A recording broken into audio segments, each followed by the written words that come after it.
அனைவருக்கும் வணக்கம். நான் ரெனுமீரா. இன்னைக்கு ரெமீரா டாக்ஸ்ல எஸ்ஏ இன்ஜினியரிங் காலேஜ் உடைய கரஸ்பாண்டன்ட் திரு எஸ் அமர்நாத் அவர்களை சந்திக்க வந்திருக்கோம். வணக்கம் சார். வணக்கம் வணக்கம் மேடம். சார், நிறைய கேளுங்க.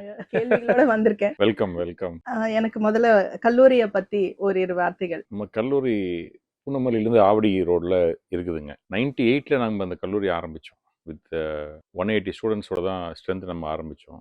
இந்த ஸ்பேன் ஆஃப் 27 இயர்ஸில் இப்போ வந்து 1400 ஸ்டூடெண்ட்ஸ் இன்டேக் மட்டுமே வச்சுருக்கிறோம். இப்போ அலாங் வித் அது இல்லாமல் you start from diploma in இன்ஜினியரிங்கில் ஆரம்பித்து பிஹெச்டி இன் இன்ஜினியரிங் வரைக்கும் நம்ம கல்லூரியில் மாணவர்கள் வந்து படிச்சுக்கிடலாம். அந்த அளவுக்கு வசதிகள் இருக்குது. 12 யூஜி குரூப்ஸ் வச்சுருக்கிறோம். 4 பிஜி குரூப்ஸ் வச்சுருக்கோம் இன்ஜினியரிங்லேயே. நம்ம காலேஜ் வந்து இன்ஸ்டியூட் லெவல் ரிசர்ச் சென்டர் அண்ணா யூனிவர்சிட்டி நம்மளை அங்கீகரிச்சிருக்காங்க. அந்த அளவுக்கு இப்போ பண்ணியிருக்கோம். ஃபியூச்சர் டெவலப்மெண்ட்ஸும் பிளான்ஸில் நிறைய பிளான்ஸ் வச்சுருக்கிறோம். It goes on. இப்போ டோட்டலி ஒரு 5000 ஸ்டூடெண்ட்ஸ் படிச்சுட்டு இருக்காங்க. இப்போ இன்ஜினியரிங் காலேஜில் மட்டும் 180 ஸ்டூடெண்ட் தான் ஆரம்பிச்சது 1998ல். Came on this long way. அருமை. இப்போ இன்ஜினியரிங் காலேஜ் அப்படின்னு சொல்லும்போது ஒரு 10 வருஷத்துக்கு முன்னாடி இருந்த அந்த ஒரு நிலை இன்னைக்கு எப்படி இருக்கு? இன்னைக்கு இருக்கிற நிலை இன்னும் ஒரு 10 வருஷத்துக்கு அப்புறமா இன்ஜினியரிங் ஸ்டூடெண்ட்ஸோடைய அந்த இந்த டிபார்ட்மெண்ட்டுக்குள்ள வேல்யூ எப்படி இருக்கும் நீங்க நினைக்கிறீங்க? வாஸ்ட் டிஃபரன்ஸுங்க. 10 வருஷத்துக்கு முன்னாடி 10-15 வருஷத்துக்கு முன்னாடி இன்ஜினியர்ஸ் வந்து அவங்களுக்கு ஒரு கோர் இன்ஜினியரிங் மேலே ஒரு தான் இருந்தது முன்னாடி. ஸோ அங்கே வந்து பேசிக் இன்ஜினியரிங் நாலேஜ் இல்லாமல் மற்ற இன்ஜினியரிங் சயின்ஸஸ்க்கு அவங்க ட்ரான்ஸ்ஃபர் ஆக முடியாதுன்ற ஒரு நிலை தான் முதல்ல இருந்துச்சு. It was mechanical engineering, electrical engineering, electronics engineering, இப்படி தான் வந்து இன்ஜினியரிங் சிஸ்டம் எவாலுவேட் ஆச்சு ஃப்ரம் சிவில் இன்ஜினியரிங்ல இருந்து. அப்புறம் then came computer science and information technology. அந்த இன்ஃபர்மேஷன் டெக்னாலஜி எரா வந்ததுக்கு அப்புறம் ஒரு நல்ல சேஞ்ச் இருந்தது இன்ஜினியரிங் எஜுகேஷனில். இது ஒரு 20 இயர்ஸாக இது travel ஆச்சு. Now the future is different. Future is not going to be the same when it was now or 10 years back. எப்படி இருந்ததோ ரெண்டுமே இருக்க போகிறது இல்லை. இது அப்படியே மாறப்போகுது. எப்படின்னா இன்ஜினியரிங் சயின்சஸ் வந்து முன்னாடி பசங்க வந்து கொஞ்சம் ஹார்ட் ஒர்க் பண்ண வேண்டிய சூழ்நிலை இருந்துச்சு. அவங்களுக்கு வந்து ஹேமரிங்னா என்னன்னு தெரியணும், ஸ்மித்தின்றது அந்த ப்ராக்டிஸில் இருந்துச்சு. தட் இஸ் கார்பென்ட்ரி ஒர்க்லாம் பண்ணுவாங்க இல்லைங்களா, அந்த மாதிரியான எஜுகேஷன் சிஸ்டமும் அதெல்லாம் எஜுகேஷன் சிஸ்டமில் இன்ஜினியரிங் எஜுகேஷன் சிஸ்டமில் இருந்துச்சு. 1 இயர் அவங்க ப்ராக்டிஸ் பண்ணணும், அதெல்லாம் முன்னாடி இருந்துச்சு. இப்போ அது கொஞ்சம் கொஞ்சமாக அப்சல்யூட் ஆயிடுச்சு. ஸோ இப்போ இன்ஜினியர்ஸ்க்கு வந்து அந்த ஸ்கில் வர்றதில்லை. இப்போ அதெல்லாம் ரொம்ப கம்மியாயிருச்சு. பிள்ளைகளும் அது மேலே இன்ட்ரெஸ்ட் காமிக்கிறது இல்லை. அவங்கெல்லாம் ஃபியூச்சர் இன்ஜினியர்ஸ் வந்து ரொம்ப டிஃப்ரெண்ட். வாட் யூ லேர்ன் அப்படின்றத காட்டிலும் what you experience is going to be more important. What skill you imbibe in you, what kind of adaptability you take with you, how you give it out with all your strength, with all your knowledge, with all your power. இது கொண்டு போய் நீ எப்படி கொண்டு போய் வெளியில எப்படி செயல்படுவேங்கிறது தான் ஒரு முக்கியமான செயல்பாடா தெரிய வரும். பிகாஸ் நிறைய டொமைன்ஸும் மாறி போச்சுங்க. இப்போ புது கோர்சஸ் இன்ஜினியரிங்கை பொறுத்த வரைக்கும் வந்து நீங்க எந்த அளவுக்கு வெல்கம் பண்றீங்க உங்களோட கல்லூரியில? புதுசா நிறைய கோர்சஸ் இன்ட்ரடியூஸ் ஆகுது. ஆமாங்க. இப்போ வந்து கம்ப்யூட்டர் சயின்ஸ் பேஸ்ட் கோர்சஸில் வந்து artificial intelligence and data science, artificial intelligence and machine learning, cyber security, இந்த விஎல்எஸ்ஐ இன்ஜினியரிங், இப்படி எல்லாம் நிறைய கோர்சஸ் நம்ம வந்து கொண்டு வந்துட்டோம் உள்ள. We welcome all this courses. எந்த அளவுக்கு ஃபேக்கல்டிஸ் வந்து உங்களுக்கு இதுல ஃபோக்கஸ்டா சப்போர்ட்டிவா நீங்க வந்து கொடுக்குறீங்க ஸ்டூடெண்ட்ஸ்க்கு? நாங்கள் ஃபேக்கல்ட்டியே ட்ரெயின் பண்ணுறோம். மிஷின் லேர்னிங் கான்செப்டில் இப்போ என்ன மிஷின் லேர்னிங் கான்செப்ட் எங்கே இருக்குது, என்னென்ன லேட்டஸ்ட்டாக இருக்குன்றது நாங்கள் ஃபேக்கல்ட்டியை ட்ரெயின் பண்ணுறோம். முன்னாடி வந்துங்க மெக்கானிக்கல் இன்ஜினியரிங்ன்ற கான்செப்ட் இருக்கும்போது அந்த ஸ்ட்ரீமில் இருக்கிறத மட்டும் இவங்க போய் படிச்சுட்டு வந்துடுவாங்க. அதுக்குள்ளே இருக்கிற சப்டிவிஷன்ஸில் இருக்கிற நாலேஜை கெயின் பண்ணிக்கிட்டு இருப்பாங்க. இப்போ எப்படின்னு சொன்னீங்கன்னா all streams of engineering unite together. Your electronics engineering, your mechanical engineering, or your electrical engineering, come get along together to have something in robotics, to have something in artificial intelligence. Then comes your data science. எல்லாத்தோட டேட்டாவும் எடுத்து analyse பண்ணி ஒரு ரிசல்ட்டை கொடுக்கறது, இப்படியாக ஒரு செட்டப்பில் தான் போகுது இப்போ. ஸோ எந்த ஒருத்தர் வந்து நான் மெஷின் லேர்னிங் இன்ஜினியர், நான் வந்து ஆர்டிஃபிஷியல் இன்ஜினியர் அப்படின்னு சொன்னால் அது பத்தாதுங்க. அவருக்கு டொமைன் ஸ்பெசிஃபிக் நாலேஜ் வந்து ரொம்ப அதிகமாக இருந்தால்தான் ஒரு ஆர்டிஃபிஷியல் இன்டெலிஜென்ஸில் ஒரு காம்பினேஷனில் ஒரு வேலையை அவரால் செய்ய முடியும், அந்த கோடிங் கொண்டு வர முடியும். So So it is to be synchronized. Your core engineering has to synchronize with your artificial intelligence or with your machine learning concepts, and where data plays a very vital role. இப்போ courses வந்து ஃபேக்கல்ட்டியை train பண்ணி courses உள்ள கொண்டு வரும்போது அப்போ பிளேஸ்மெண்ட்டும் நீங்க அதுக்கேற்ற மாதிரி தான் ஃபோக்கஸ் பண்ணுவீங்க. ஆமாங்க ஆமாங்க. இப்போ அதுல எந்த அளவுக்கு வந்து இப்போ உங்களோட கல்லூரியை பொறுத்த வரைக்கும் அதுல எந்த எந்த லெவல்ல இப்போ இருக்கீங்கன்னு நினைக்கிறீங்க? நாங்க இண்டஸ்ட்ரியில வந்து என்ன மாதிரி நாலேஜபிள் ஸ்டூடெண்ட்ஸ் வேணும் உங்களுக்கு அப்படிங்கிறத ஒரு சர்வே நாங்கள் எடுத்துக்கிறோம். அவங்க கூட முன்கூட்டியே ஒரு அண்டர்ஸ்டாண்டிங் வச்சிருக்கிறோம். இண்டஸ்ட்ரி பீப்புள் வந்து எங்க கூட கொலாபரேட் ஆயிருக்காங்க. அவங்க வந்து ட்ரெயின் பண்றாங்க. நாங்களும் இண்டஸ்ட்ரிக்கு வேண்டிய அளவுக்கு எங்க ஃபேக்கல்ட்டியும் ட்ரெயின் பண்றோம், ஸ்டூடெண்ட்டையும் ட்ரெயின் பண்றோம். ஓகே. இப்போ நிறைய இடங்கள்ல வந்து நான் பார்க்கறது எப்படின்னா, பசங்க ஒரு பிளேஸ்மெண்ட்டை வச்சு கோர்ஸை செலக்ட் பண்ணி காலேஜ்குள்ள வர்றதுங்கிறது வந்து ஒரு ஒரு பேட்டர்னா இருக்கு. இந்த காலேஜுக்கு போனாக்கா நமக்கு பிளேஸ்மெண்ட் நிச்சயமா கிடைச்சிடும், உள்ள போயிடலாம் அப்படிங்கிற மாதிரி இருக்கு. இது கரெக்ட்னு தோணுதுங்களா? ஏன்னா பேரண்ட்ஸ், இப்ப நான் வந்து ஒரு பேரண்டிங் கவுன்சிலிங்ல இருக்கிறதுனால சொல்றேன். பேரண்ட்ஸ் எப்பவுமே வந்து எந்த எதிர்பார்ப்போட இருக்கிறாங்கன்னா, இல்ல மேடம் நான் வந்து என் பையனை வந்து இந்த கோர்ஸ்ல சேர்க்க வச்சிருக்கேன், ஏன்னா அங்க பிளேஸ்மெண்ட் எங்களுக்கு வந்து கிடைச்சிருது எப்படியாவது. அப்போ ஒரு வேலையை வச்சு படிக்கிறதுங்கிற மாதிரி ஆயிடுது இல்லைங்களா? அது நீங்க எப்படி பாக்குறீங்க? ஏன்னா எனக்கு வந்து இதை பத்தின ஒரு புரிதல் வேணும், அதுக்காக கேட்கிறேன். அது ரெண்டு வகையில பார்க்கலாங்க. ஒன்று அந்த என்விரான்மெண்ட், இந்த பேரண்டோடைய என்விரான்மெண்ட், ஸ்டூடெண்டோட என்விரான்மெண்ட், இது ரெண்டும் பேரண்டோட இன்ஃப்ளூயன்ஸ் அதிகமா இருந்துருச்சுன்னா பையனும் அந்த சூழ்நிலையிலேயே என்ன பண்றதுன்ட்டு அப்படியே வருவாப்புல, நான் வேலைக்கு போகணும் அப்படின்ற உணர்வோட வருவாப்புல. ஸ்டூடெண்ட் வந்து அவருடைய சொந்த இன்ஃப்ளூயன்ஸ்ல செல்ஃப் இன்ஃப்ளூயன்ஸ் அதுல இருந்தாருன்னாக்கா அவர் தனக்கு தான் என்ன வேணும், தான் எப்படி தன் லைஃபை கொண்டு போகணும் அப்படின்ற உணர்வு அவருக்கு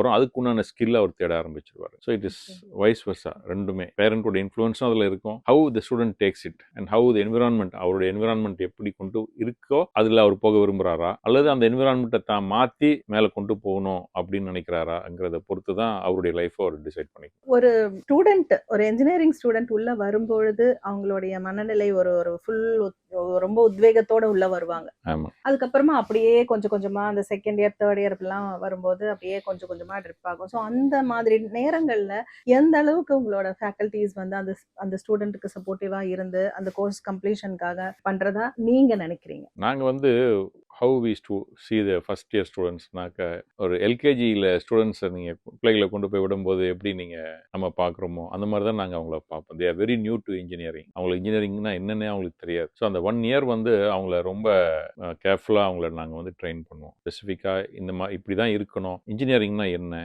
ஏன் இன்ஜினியர்ஸ் என்ன கான்ட்ரிபியூட் பண்ணணும், எப்படி நடந்துக்கிடணுங்கிறதெல்லாம் நம்ம வந்து அவங்கள சொல்லிக் கொடுக்கும்போது ஒரு 1 yearலேயே அவங்க வந்து புரிஞ்சுக்கிடுவாங்க. அவங்க நம்ம சொல்லிக் கொடுக்குறதையும் புரிஞ்சுக்குவாங்க, அவங்களோட சீனியர்ஸையும் பார்த்து அவங்க புரிஞ்சுக்கிடுவாங்க. ஸோ அப்போ அந்த இன்ஜினியரிங் என்விரான்மெண்ட்குள்ளே அவங்க வந்துடுவாங்க. ஒரு 6 months அவங்களுக்கு கொஞ்சம் கேர்ஃபுல்லாக நாங்கள் ட்ரெயின் பண்ணுவோம்.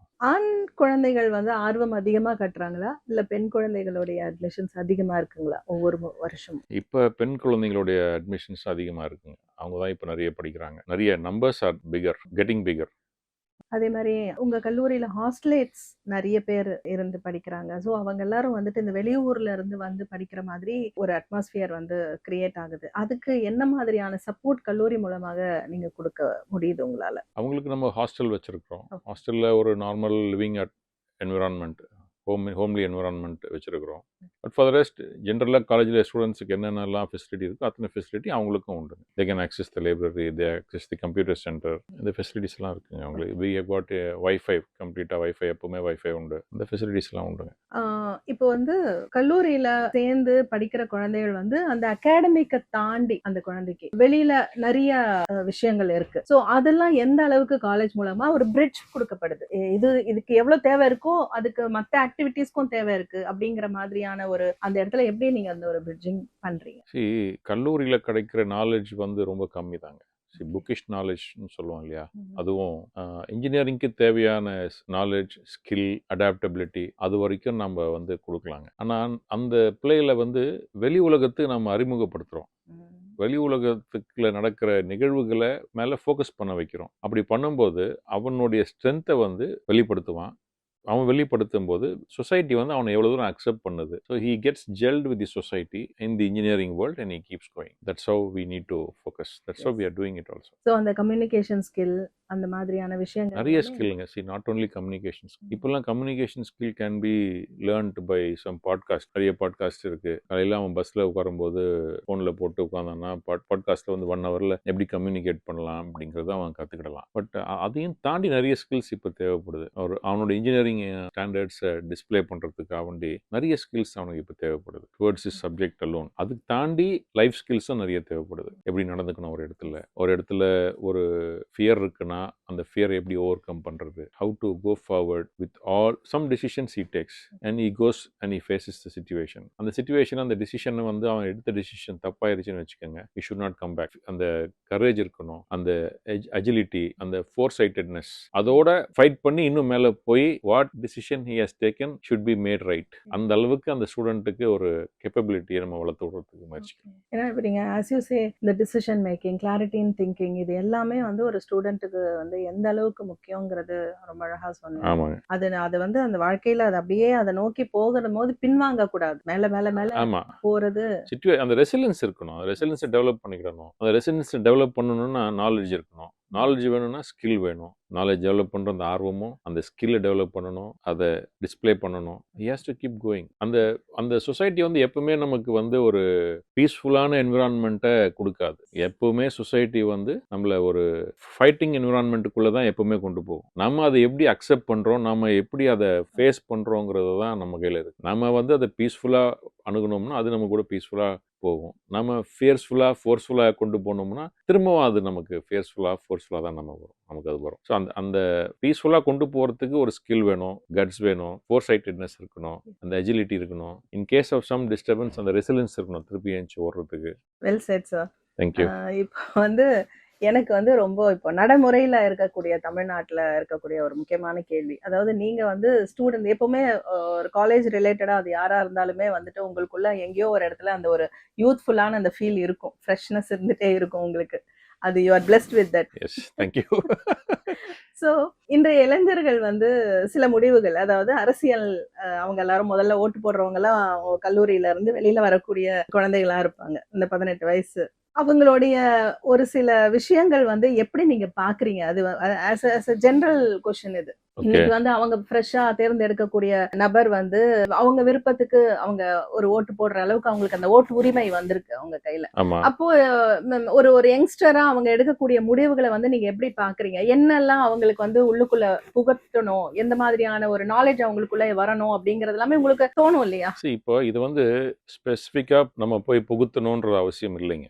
India is a democratic country. It's the biggest democratic country in the world. இப்போ எல்லாருக்கும் அந்த 18 இயர்ஸ் வந்ததுக்கு அப்புறம் அந்த ரைட்ஸ் இருக்கு, voting ரைட்ஸ் இருக்கு. அப்போ அந்த ஃபர்ஸ்ட் டைம் ஓட் பண்ணும்போது அவங்களுக்கு ஒரு ஆர்வம், ஒரு எந்தூசியாசம் இருக்கும். எனக்கு ஒரு லிபர்ட்டி, எனக்கு ஒரு ரைட் இருக்கு, என்னோட ரைட்டை நான் வந்து எக்ஸசைஸ் பண்ண போறேன் அப்படின்ற ஒரு ஆர்வம் அவங்களுக்கு வரும். அடுத்தது சமூகத்தில் நடக்கிற விஷயங்கள் வந்து அவங்களுக்கு ஆல்ரெடி மைண்ட்ல போயிட்டு இருக்கும். அவங்க வீட்டில் டிஸ்கஷன், ஃப்ரெண்ட்ஸோட நடக்கிற டிஸ்கஷன், சோஷியல் கேதரிங்ல நடக்கிற டிஸ்கஷன், இது எல்லாமே வந்து அவங்களுக்கு வந்து உள்ள போகும். நம்மள இது வந்து யாரும் டீச் பண்ண முடியாது. It goes to them, naturally it goes, whatever it is. அப்போ அவங்களுக்குள்ள அது உள்ள போகும்போது அண்ட் அவங்களுக்கு ஒரு லீடர் வேணும் அப்படின்ற ஒரு உணர்வும் அவங்களுக்கு வர ஆரம்பிக்கும். அவங்கள லீட் பண்றதுக்கு ஒரு ஆள் வேணுங்கிற உணர்வும் அவங்களுக்கு வர ஆரம்பிக்கும். அப்படி வரதுதாங்க அதில். ஸோ நம்மளா போயிட்டு அதை வந்து திணிக்க முடியாது.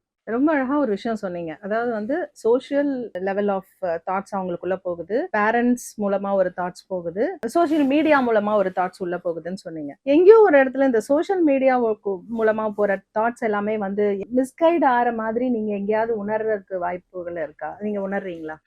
இந்த பொலிட்டிக்கல் டெசிஷன்ஸ் அவங்களுக்கு எடுக்கிறதுல வந்து மிஸ்கைட் ஆகக்கூடிய உணர்வுலாம் எனக்கு கிடையாது. Okay, they want something, they are going behind this. You can't say what if the leader which they have chosen gives something which they want, and when they are contented with what their leader has given to them, the game is over. Very so well said. Yeah, correct. எந்த அளவுக்கு வந்து ஒரு political knowledge ஒரு ஸ்டூடெண்ட்டுக்கு தேவை அப்படின்னு உங்களுக்கு தோணுது? அதாவது ஒரு நீங்களும் வந்து ஒரு பொலிட்டிக்கல் ஃபேமிலில இருந்து வந்ததுனால, இது எந்த அளவுக்கு நம்மளோட ஸ்டூடெண்ட்ஸ்க்கு எல்லாத்துக்கும் இத பத்தின ஒரு வாஸ்ட் நாலேட்ஜ் இருந்தா போதும் அப்படிங்கிற மாதிரி எங்கேயாவது ஒரு இடத்துல அத நீங்க வந்து பதிவு பண்ண விருப்பப்பட்டிருக்கீங்களா இதுவரைக்கும்? இல்லைங்க. நான் பொதுவா பாலிடிக்ஸ காலேஜுக்குள்ள கொண்டு போறது இல்லைங்க. ஸ்டூடண்ட்ஸ பொறுத்த மட்டும் நான் நினைக்கிறது, அவங்களுக்கு ஒரு அவேர்னஸ், ஒரு நாலேட்ஜ் அவங்களுக்கு இருக்கணும்னு தான் நான் நினைப்பேன். It's not that they should be kept away அப்படின்னு சொல்ல மாட்டேன். ம். But what I have learned from my leaders is students should stay away from politics அப்படிங்கிறது தான் நம்ம வந்து பார்த்துருக்குறோம். Because that spoils their knowledge gaining capacity, that spoils their skill gaining capacity அப்படின்னு நான் படிச்சிருக்கேன். I've learned from leaders. So maybe அந்த அந்த மாணவர் பருவத்தை தாண்டி போகும்போது அவங்க அது மேல போகிறதுக்கு போனா நல்லா இருக்குங்க. மாணவர் பருவத்தில் இருக்கும்போது மாணவர்களா அவங்க என்ன கத்துக்கிடணுமோ அதை தான் நிறைய கத்துக்கிடணும்.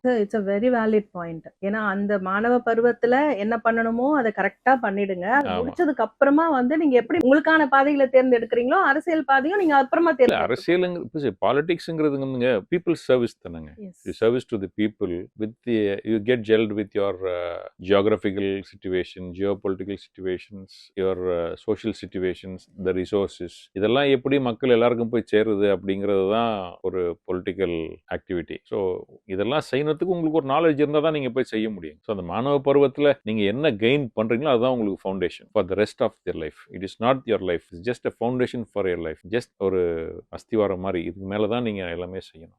Okay. So one last final question. Please. Which was your proudest moment as a correspondent of SA Engineering College? There are many.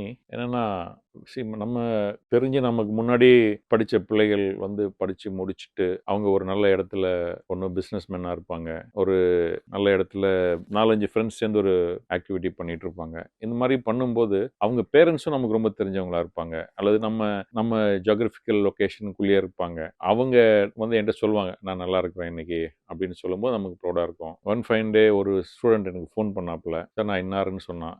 என்னப்பா அப்படின்னு கேட்டேன். நான் வந்து டாமன் அப்படின்னு ஒரு ஊர் இருக்கு தெரியுங்களா, Goa Daman and Diu union territory, அங்கே நான் கலெக்டராக இருக்கேன் சார் அப்படின்னாப்புல. ஸோ வெரி வெரி நைஸ் அப்படின்னு சொன்னேன். எப்படின்னா நானும் அந்த ஸ்டூடெண்ட்டும் ஹாஸ்டலில் ஒன்றா படுத்து தூங்குவோம். அவன் வந்து 98 பேட்ச் எங்கள் காலேஜில். So I was living with the student. So getting along on those days. So we had a nice time. So he called me and said I am collector here sir அப்படின்னு சொன்னாப்புல. So இதெல்லாம் ஒரு நல்ல ஒரு proud moments தான் நமக்கு. Excellent sir. Very very happy உங்களோட இவ்வளோ ஒரு வேல்யூபிள் டைமை எங்களுக்காக கொடுத்துட்டு ரெமிரா டாக்ஸ்க்காக இவ்வளோ நேரம் பேசினதுக்கு ரொம்ப ரொம்ப மகிழ்ச்சி சார். நிறைய விஷயங்கள் ஷேர் பண்ணியிருக்கீங்க. அண்ட் SA Engineering College அப்படின்னும் போதே வந்துட்டு it has its own name and power in it. So all the best sir. Thank you very much. Thank you sir.